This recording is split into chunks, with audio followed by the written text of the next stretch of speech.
اور حضرت کعب بن مالک،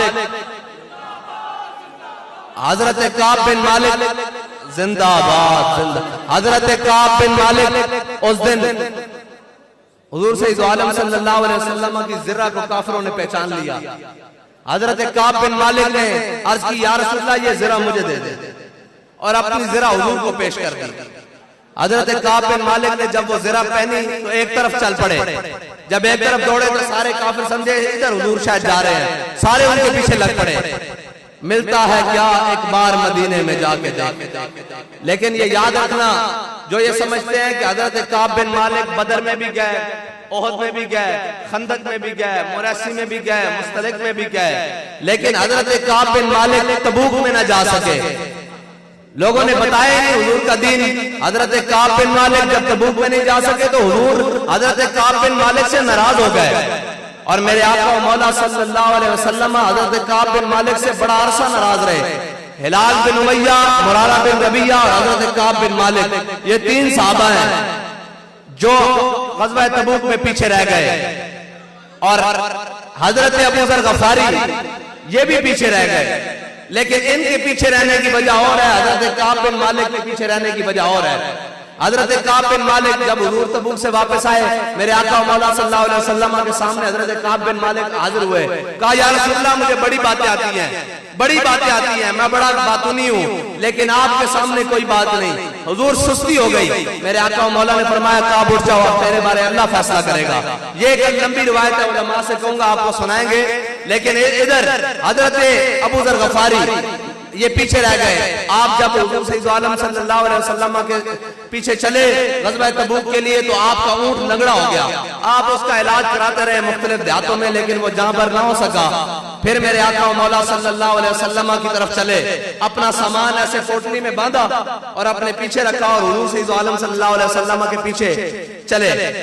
حضور صحابہ کے ساتھ جا رہے ہیں. صحابہ نے عرض کی یا رسول اللہ دور سے ایک بڑا سایہ آ رہا ہے، دور سے. تو میرے آقا و مولا صلی اللہ علیہ وسلم نے فرمایا وہ تو ابو ذر غفاری آ رہا ہے. اور جب حضرت ابو ذر غفاری پہنچے تو میرے آقا و مولا صلی اللہ علیہ وسلم نے فرمایا ابو ذر بتاؤ کیسے پہنچے؟ انہوں نے کہا یا رسول اللہ میرا ادھر اونٹ زخمی ہوا، ادھر جناب ادھر رہ گیا، تپتے ہوئے ریگستان میں اکیلا آپ کی طرف آ رہا تھا. میرے آقا و مولا صلی اللہ علیہ وسلم نے فرمایا ابو ذر تو نے دنیا میں بھی اکیلے ہی رہنا ہے، دنیا سے جانے بھی اکیلا ہے، اور جنت میں بھی تو اکیلا ہی رہے گا.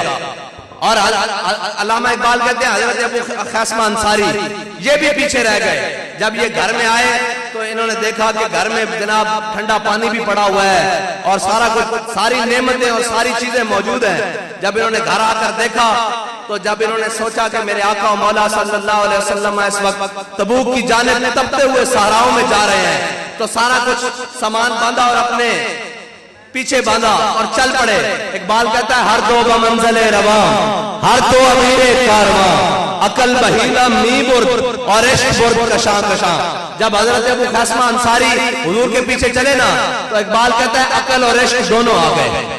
عقل نے کہا چھوڑ وہاں اتنے صحابہ ہیں، 10,000 صحابہ ہیں، تو نہ بھی کیا ایک بندہ تو کیا ہوگا؟ جیسے آج لوگ کہتے ہیں جی ہم نے ناموں سے رسالت پر کام نہ بھی کیا، ہم باہر چوک میں نہ بھی آئے تو پھر کیا ہوگا؟ اقبال کہتا ہے دونوں آ گئے، عقل اور عشق دونوں آ گئے.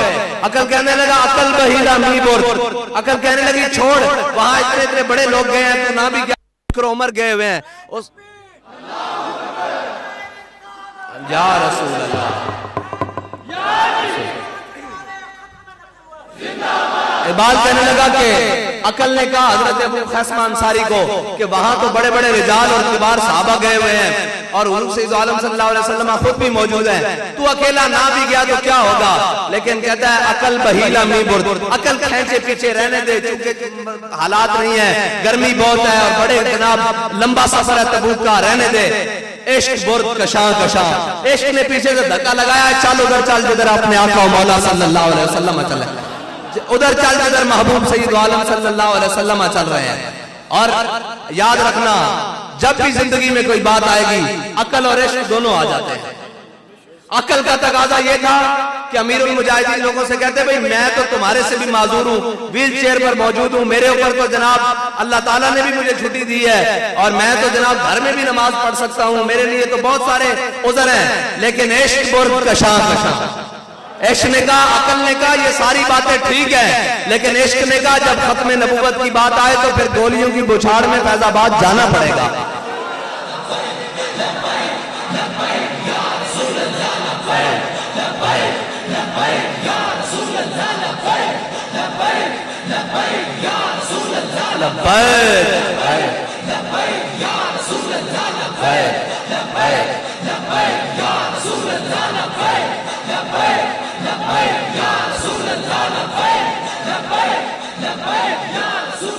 اور حضور سے محبت، لوگ پوچھنے آ جاتے ہیں جی ہم نے ایسے کرنا ہے ویسے کرنا ہے۔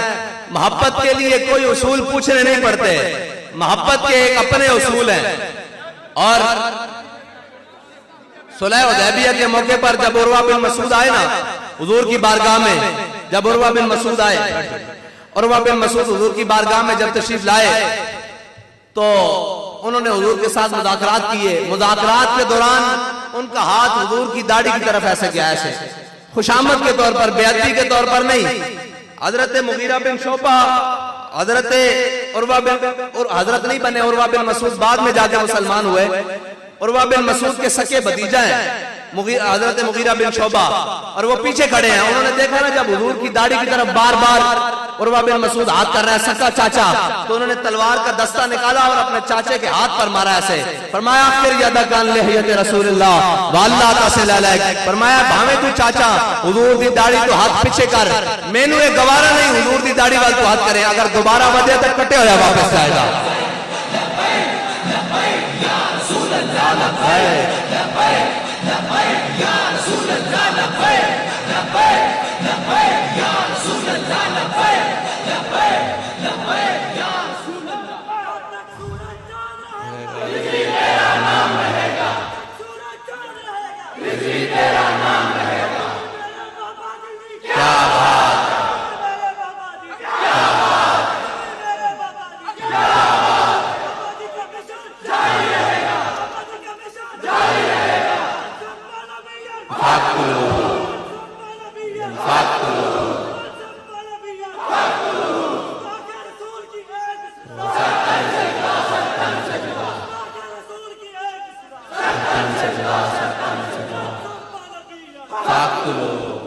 اور بدلے گا زمانہ لاکھ مگر قرآن نہیں بدلا جائے گا، ہے قول محمد قول خدا فرمان نہیں بدلا جائے گا۔ لوگ حوالے پوچھنے آتے، لوگ بعد میں کہتے ہیں یہ کہاں لکھا ہوا ہے، بابا جی نے بچے بچے کو حدیث ہی یاد کرا دی، ضرورت ہی نہیں حوالے پوچھنے کو۔ اب تو جس کو شاید دیکھ کر بھی پڑھنا نہیں آتا وہ بھی کہتا ہے جناب گستاخ رسول نے کہا من سب نبی، اور امت کا بیانیہ یہ ہے۔ اور یہ یاد رکھنا مسلمانوں کے عروج و زوال کی داستان شروع یہیں سے ہوتی ہے اور ختم بھی یہیں پر ہوتی ہے۔ آج لوگ کہتے ہیں کہ جناب 1.5 ارب ہے، 1.5 ارب تقریباً 1.5 ارب، اور جناب اتنے ملک پوری دنیا میں ہمیں لے پھرتے ہیں، جناب کوئی جناب ادھر سے غالب کوئی ادھر سے غالب، لیکن 313 تھے، ساری دنیا کو آگے لگایا ہوا تھا اور ساری دنیا پہ رعب و دبدبہ جمایا ہوا تھا۔ اور اقبال کہتا ہے میں تجھ کو بتاتا ہوں تقدیر امم کیا ہے، اقبال کہتا ہے ادھر میں تجھے بتاتا ہوں تقدیر امم کیا ہے، شمشیر و ثنا اول طاؤس و رباب آخر۔ اقبال کہتا ہے نعمتیں اور خزانے یہ سارے بعد میں، پہلے تلوار اٹھا کر حضرت ابو دجانہ کی طرح میدان میں آنا پڑتا ہے، گھر بیٹھے دین نہیں آتے۔ اور یہ یاد رکھنا صحابہ بدر میں گئے تو رب نے مدد بھیجی، اگر صحابہ مدینے میں رہتے تو رب کی مدد نہیں آنی تھی۔ صحابہ مدینے میں گئے، رب نے کہا 1000 فرشتہ، پھر 2000، پھر 4000 نشان والے، پھر آخر میں فرمایا انی معکم، میں بھی تمہارے ساتھ ہوں۔ ہاں لوگوں نے بابا یہ بڑے بہت ساری چیزیں ہیں جسے ایک جملے میں بابا جی بند کر کے گئے ہیں، ورنہ تو ساری دنیا نے یہی مطلب صفائیاں دیتے ہوئے چلے جانا تھا کہ جی اسلام جناب امن کا درس دیتا ہے، اسلام امن کا درس دیتا ہے۔ اسلام حضور سید عالم صلی اللہ علیہ وسلم کی تلوار سے نہیں پھیلا، بابا جی نے کہا حضور کے اخلاق سے بھی پھیلا اور حضور کی تلوار سے بھی پھیلا۔